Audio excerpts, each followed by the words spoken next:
Hello everyone, I am the Golden Scouta, and welcome to my review of the Chimera Ant Arc of Hunter x Hunter.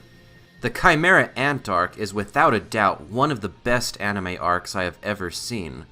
The hype for it is certainly earned.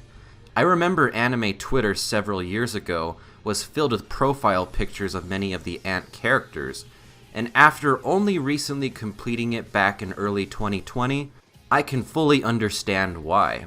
I have heard back then that this is when Hunter x Hunter in 2011 has a huge tone shift, and you definitely feel it. For starters, there are no more cute Hunterpedias or any kind of commercial break eye catch anymore. I watched the first half of the Chimera Ant Arc and thought it was really good, but didn't see the holy grail that I had been told about. However, when I watched the second half, I was completely swayed by the consensus. It has been a very long time since I watched an anime where I thought, okay, just one more episode, and then I'm still watching multiple episodes later. I was definitely hooked in, and I would have watched more those nights if it wasn't for me needing sleep for work the next day. Before I get on to the actual review, right now is your chance to turn off this video if you haven't watched this part of the show and don't like spoilers. Now, on to the review.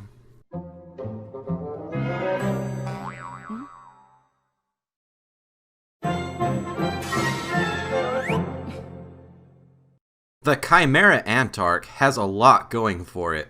Not only does it have amazing fights which shonen fans love, but the story is brilliant and the development of existing and new characters are handled great. All of the protagonists have a vital role to play and share the spotlight. Normally in a massive shonen arc with an existential threat, there is the chosen one per se, who will eventually achieve a legendary power-up and save the day. I think excluding that shonen trope not only makes it stand out from other traditional shonen arcs, but I think it gives the arc a sense of realism and genuine tension. Not only are the protagonists handled great, but the antagonists as well. We get to see the threat of the ants start at foot soldiers that are easy to take down, ants that gain the ability to use nen, which some of them are able to contend with the pro hunters. The 3 royal guards who give the pro hunters a lot of trouble, even when fighting as a team against just one of them, to finally, the king who is practically untouchable. There is a lot to the main ant antagonists, character-wise as well. The arc also has a nuanced and thought-provoking main theme of what it means to be human, and you'll see what I mean as I go on with the review. The arc opens off with Gon and Killua meeting Kite using the teleportation card from Greed Island. I went into more detail about how I felt about Kite's first appearance in 2011 in my previous review, since it tied into the 1999 version, but I'll summarize and add on to it. Sure, he came off to me as just another character connected to Jing, but I also got the impression that Kite is supposed to be someone Jing holds in the highest of regards. Kite delivers on this impression I got from him since he was directly linked to Jing's registration and tracking in Greed Island, and also that he is such a strong leader and serves as not only a mentor, but a role model for Gon to aspire to. I do have to say, he also has one of the most interesting nen ability weapons. He always claims to get a bad roll despite it always getting the job done in whatever situation he is in, and my thoughts every time was, geez, if this is a bad roll, what does a good one look like? We get the first look at Chimera ants at this point, and though our first look is an anthill, they immediately come off as threatening since their bites are enough to make Killua bleed and cause him noticeable pain.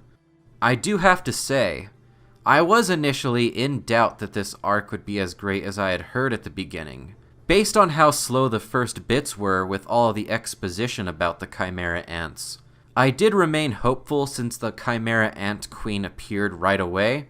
This is where we learn that when the Chimera Ant Queen devours her prey, They are reborn as Chimera Ants, and are subservient to the queen, and can resemble their previous self in looks and personality. They are also capable of regaining their human memories if reminded of their past life. The queen's prey at first are sea creatures, which are reborn as ants that are each individually deadly to ordinary humans, and have no means of communication. While these ants are weak in the grand scheme of things, their greatest strength to being loyal might be that they don't seem capable of speaking or understanding human language, which I have speculated that they're probably incapable of being reminded of their past selves and gaining independence. Speaking of which, this is when we get the first look of what I'd like to call the shocking sequences which are meant to drill into your head about how much the tone of Hunter x Hunter has shifted. Let's talk about Kurt and Colt. During one of the first Chimera Ant hunts, we are briefly introduced to two siblings, brother and sister, just going about their daily lives. Them and their mother are shown as being one happy ideal family. All of a sudden, when they are on a walking trail, the siblings are attacked by a crab chimera ant. You really want this young brother to defeat this foe and save the day, because of how earnest and wholesome he is, clearly willing to do whatever it takes to protect his sister. It is pretty shocking and sad to see how the whole scene plays out. You'll be okay, sis, I'll protect you. And then the next thing you know, he's attacked and then the scene instantly fades to black. Then seeing in the next scene how the Chimera Ant Queen enjoyed eating them and seeing their tattered clothing on the cave floor. This kind of feeding on humans is only shown in detail this once, but to me, it gives the idea that this kind of thing is going to be a repeated occurrence in future ant hunts with regular humans living their daily lives only to be preyed upon like this. To me, it gives that sense of the human experience that things will not always be okay. Many good people will have senseless deaths, despite us wanting these good people to triumph over what we see as evil. This is a sad scene to sit through, any way you slice it. With the first human victims consumed, Kurt is reborn into an ant that is both earnest like Colt and carries that same loving nature he had for his family. Only this time, Colt's compassion is reserved mostly for the queen. He is definitely the one that has the queen's best interest in mind more than any other ant. It is also a nice touch to see that he goes out of his way to spare children when going out on hunts, and this is to help the queen with her ultimate goal, to give birth to the Chimera Ant King. After a good deal of Chimera Ant hunts that result in many unique Chimera Ants being born, we see a scene where Kite gives Gon and Killua a great speech about how if they can't defeat the ants that they are about to face now, to turn back, and that the conflicts ahead will be hell even if they choose to continue forward. Of course, being Gon and Killua, being what they've been through, they proceed forward with Kite. This is the point where the first major reoccurring villain ant gets introduced, Ramot. Ramot is definitely the worst design and most cliché evil personality for a villain, but moving on. He is ultimately defeated, but not killed with a powerful Nen-infused punch, as Colt is able to retrieve and retreat with him. Here, we learn that Chimera Ants can learn Nen if they are hit really hard with a Nen attack. Kinda weird and funny, and I was like, what? When it first happened, but I can accept it. Their next journey is into the NGL base, where the leader, Gyro, is said to have resided. Gyro's army was massacred by Chimera Ants, and Gyro's whereabouts are unknown at this point. There, Kite, Gon, and Killua face off against sadistically cruel Chimera Ants that not only have kept a select few humans as their pets, but have also humiliated them by stripping them naked and performing acts showing their obedience that dehumanizes them. Again, it's one of those shocking sequences which are meant to drill into your head about how much the tone of Hunter x Hunter has shifted. That I had mentioned before. We get some really good strategic fights that ends with Kite ultimately finishing off everyone. After this, Kite, Gon, and Killua run into a small army of ants where they strangely agree to fight one-on-one. We get some good one-on-one fights with the trio. The conflict ultimately ends up with another bad roll from Kite, ending the entire army in one fell swoop. Again, I'm always amused how Kite's bad rolls always seem to be perfect for the situation. So, this arc is filled with multiple stories happening at once. I almost forgot to include a group of amateur hunters who were way over their heads challenging the ants, and that would be Pokel and his crew. It felt like a horror movie in a way, with them all, besides Pokel, falling victims to being murdered by the ants, with Pokel being the only one to be taken alive to be fed to the queen. When I saw the way that humans were butchered up by the pig ant, it gave me some Texas Chainsaw Massacre vibes. When Pokel is hiding underneath all the skulls, I got the feeling that somehow he might make it out of the lair and group up with Kite, Gon, and Killua. This is where we see Ramot so happy and boastful after gaining Nen, and then amusingly enough, after about 10 seconds, the highest class of Chimera Ant is born, and oh boy, the imagery alone of how helpless Ramot felt against that first royal guard, Neferpito, was enough to sell me how much of a threat that this ant was. On top of that, Pito's ability to sense living beings is already so well developed upon birth, she can immediately sense Pokel hiding. Despite having Nen upon birth, she doesn't completely grasp Nen, and proceeds to probe Pokel's brain to further understand how it works. Yeah, it is the most disturbing scene in the entire series. At this point, all I could wonder is how in the hell this arc was going to play out. Is the situation going to be so dire that Kite, Gon, and Killua are going to need to enlist the help of outside hunters and other Nen users? The answer is yes, and I really like who they brought to the table. More on that later. So, I was lucky enough to not be spoiled before I watched this arc, but holy crap. Kite's death caught me completely off guard, as I was expecting him to survive this entire thing. They do say Hunter x Hunter subverts expectations, and it delivered here for sure.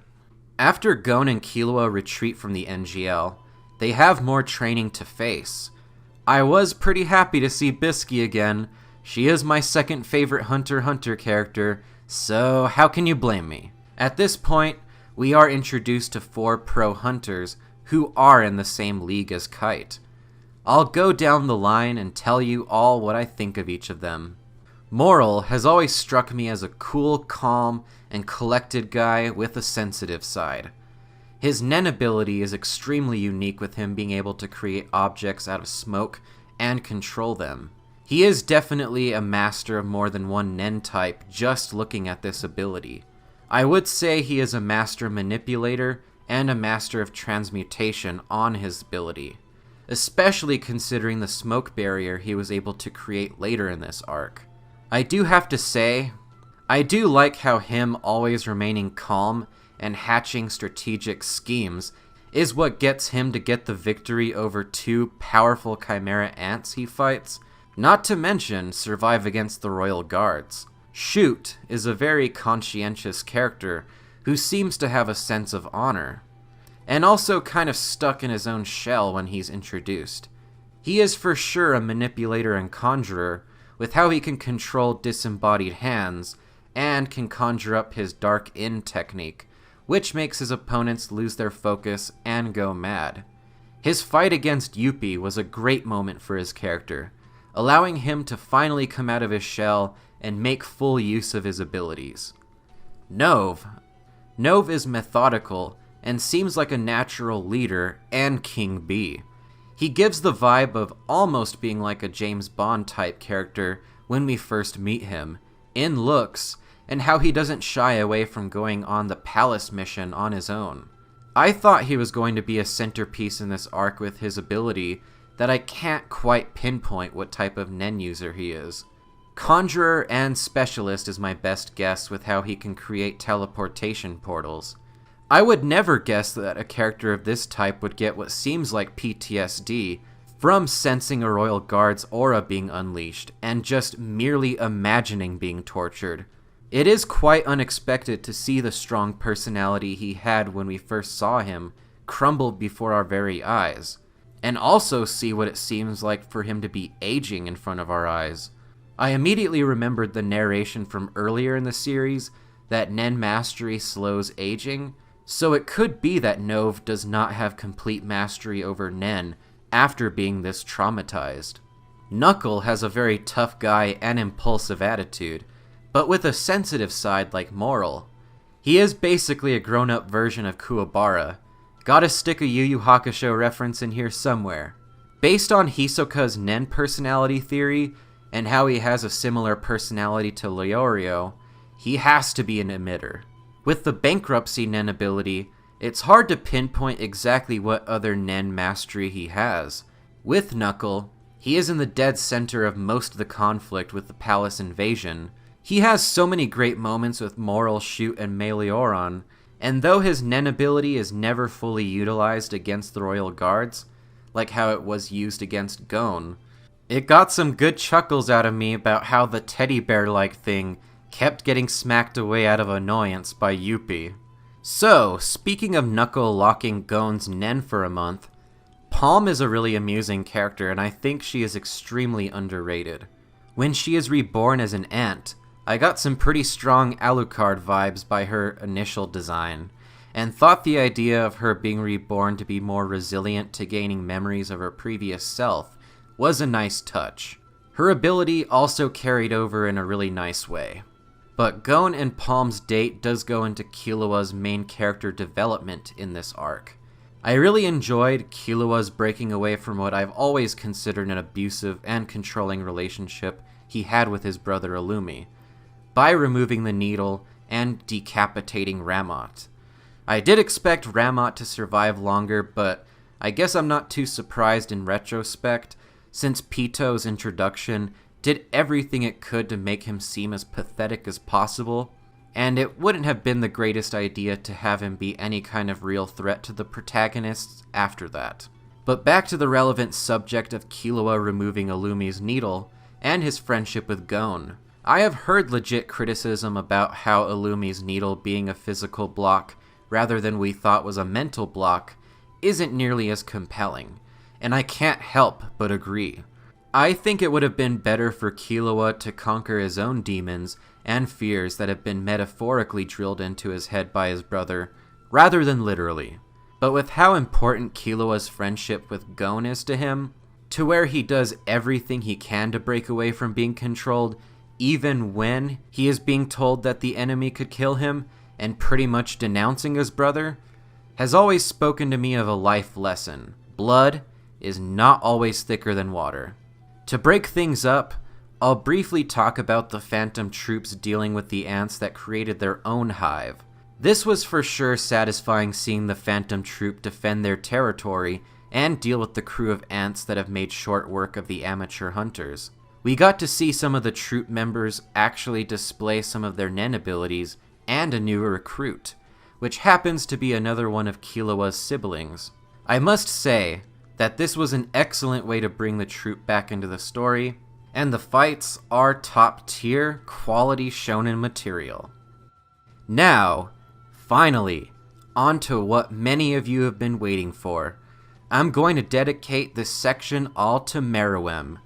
Meruem is the main antagonist of the arc, and goes through quite the journey throughout this story. He starts out as a malevolent king, and goes to the point where it seems like he would have been a benevolent king, if he had taken over the world. The first thing he does at his birth is kill his own mother, who only wanted to delay the birth for his best interest of being stronger. He showed no compassion or empathy towards his brothers and sisters, killing one of them with the tail swipe for not catering to his demands immediately upon birth, and then ordering another to clean the blood off his tail. For much of the arc, you had the impression that he was going to rule the world with an iron fist.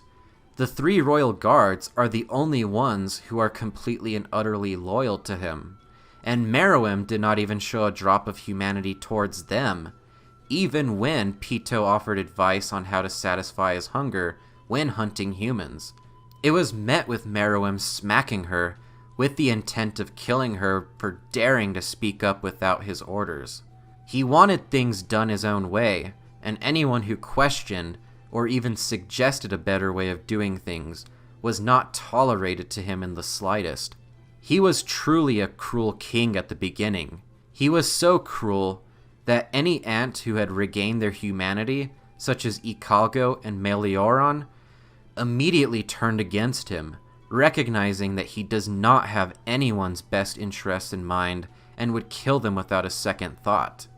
Aspiring to be king of the world, Meruem had to have headquarters, and he decided on conquering a palace east of the NGL, which is said to be a fascist dictatorship, perfect for Meruem's mindset of being king of the world at the time. Of course, it is easily seized and becomes central base of operation and place where his plans would come to fruition, of turning the remaining population into food and spawning countless Nen-wielding soldiers. In time of waiting for his plans coming true, he becomes bored and decides to pass the time by challenging grandmasters of various board games, since of course, there isn't anyone out there to challenge him in hand-to-hand combat. He completely dominates the grandmasters of the strategy games, until he plays Gunji against a blind girl named Komugi. The game seems extremely complicated, and I couldn't really comprehend it as it seems to be a blend of many strategic board games. I tried to see if it was a real game, and alas, it is fictional. But this is where Meruem hits his first roadblock in being the supreme life form that he sees himself as. Komugi is actually able to claim victory over him, and this gives Meruem a heavy dose of cognitive dissonance. Meruem has always gone by his simple philosophy when it comes to his games and eventually to combat. Learn the rules or style of combat of his opponent, find their rhythm, and disrupt it. But Komugi is the one person who he has ever encountered who has actually challenged his philosophy. And that makes Meruem, for the first time, reflect that he is not as perfect as he once thought he was. So to say, Komugi planted the seed to Meruem's humanization. I feel like I have to talk about Komugi for a short bit, since she is important to this arc. I've always found Komugi to be a very likable and sympathetic character. She has a one-track mind and friendly nature that is easy to get behind, and her relationship with Meruem is very much like Killua is to Gon.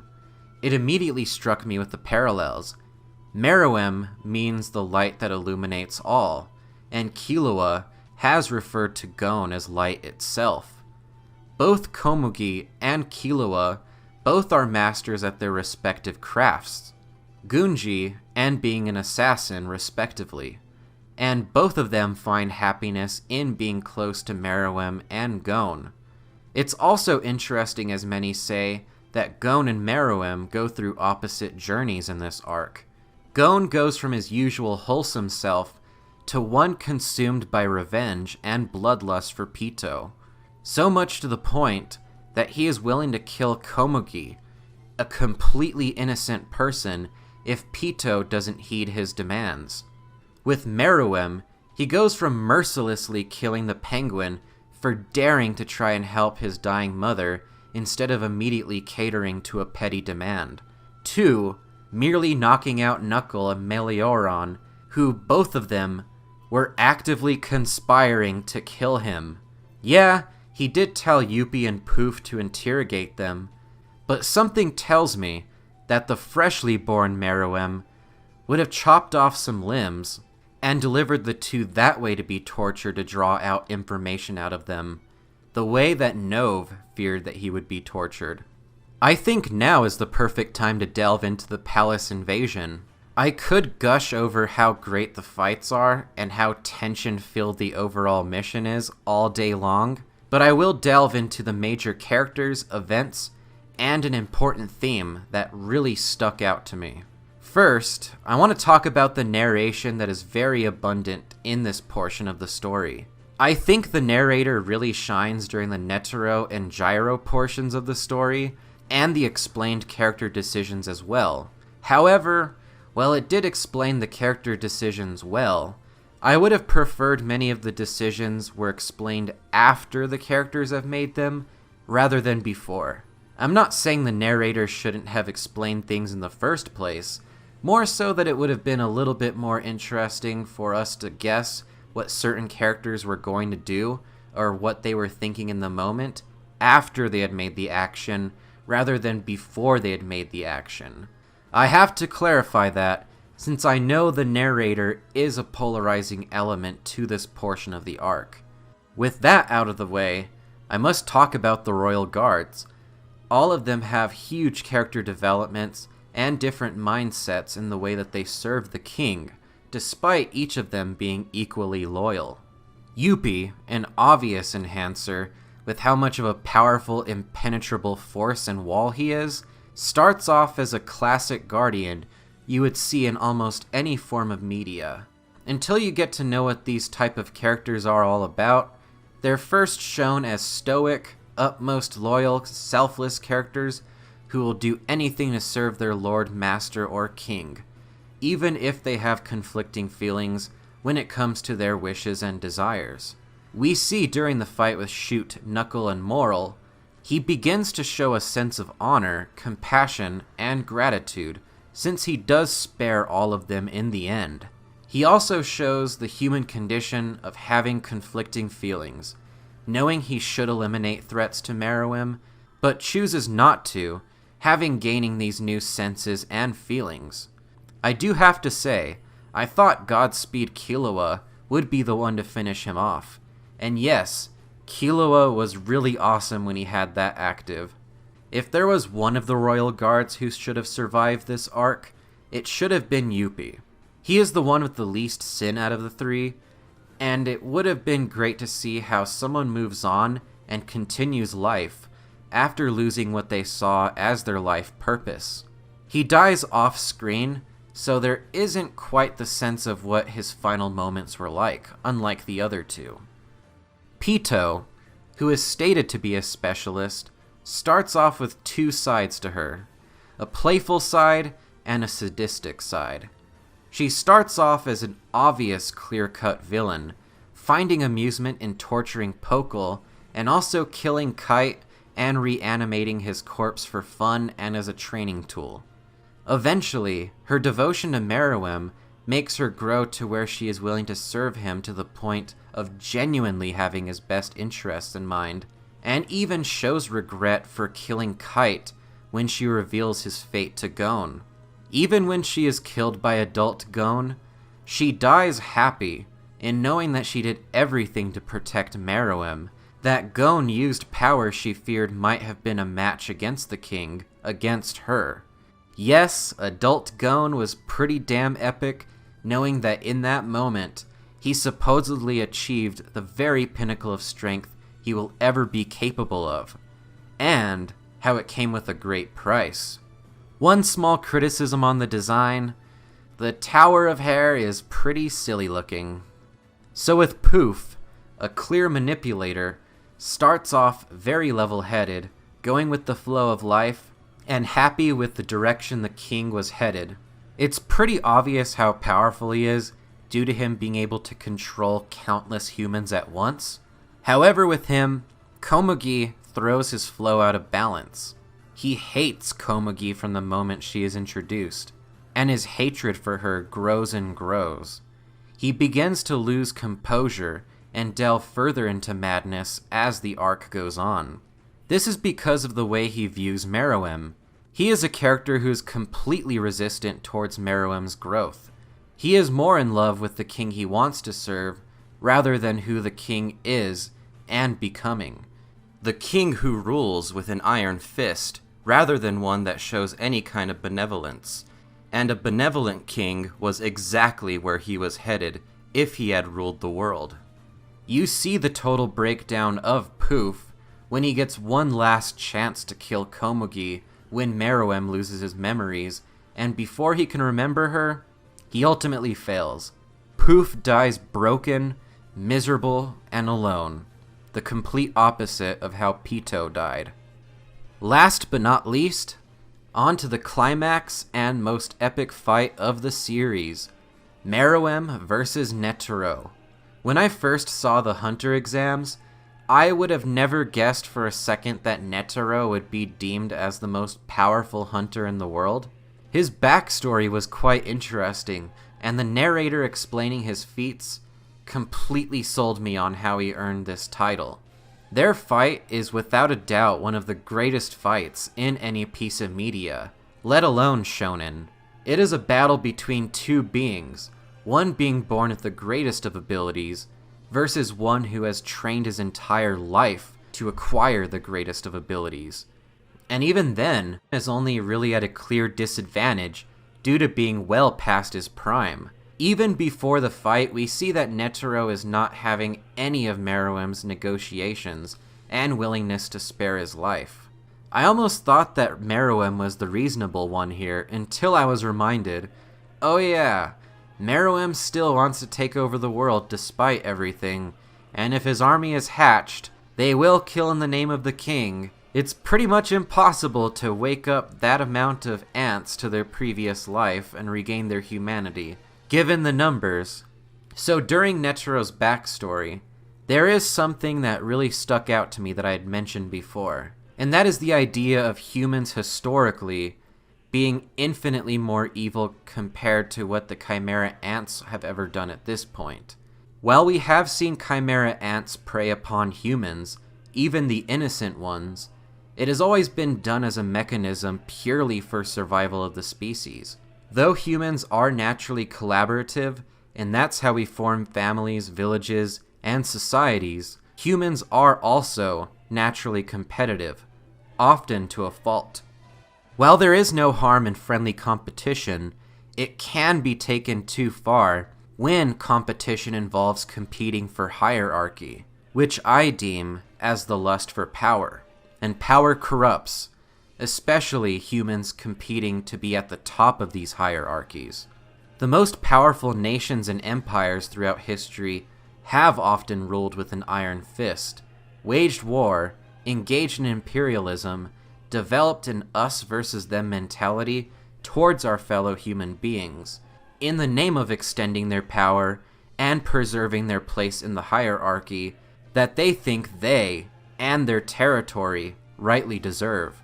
Hunter x Hunter also comments that it has come to the point of humanity developing weapons of mass destruction, which leave inhumane long-lasting effects even beyond their initial use, in the name of a nation retaining their power.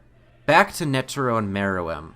Meruem is the clear victor over Netero in the end, but Netero's final attack makes use of a nuke.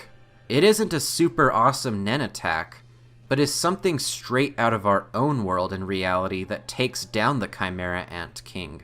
Though Meruem does not initially die from the attack, he does later die of radiation poisoning.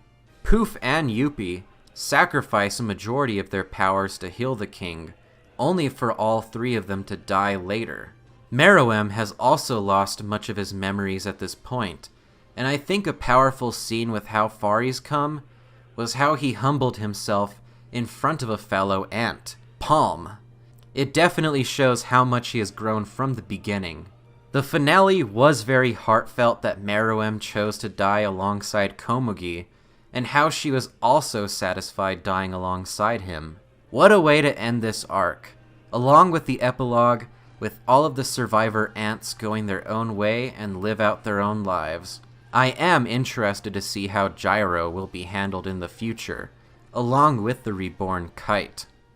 And that is my review of the Chimera Ant Arc. This was quite the task to cover, and I know that there are lots and lots of content of this arc that I didn't cover, since it is such a massively long arc with so much to it.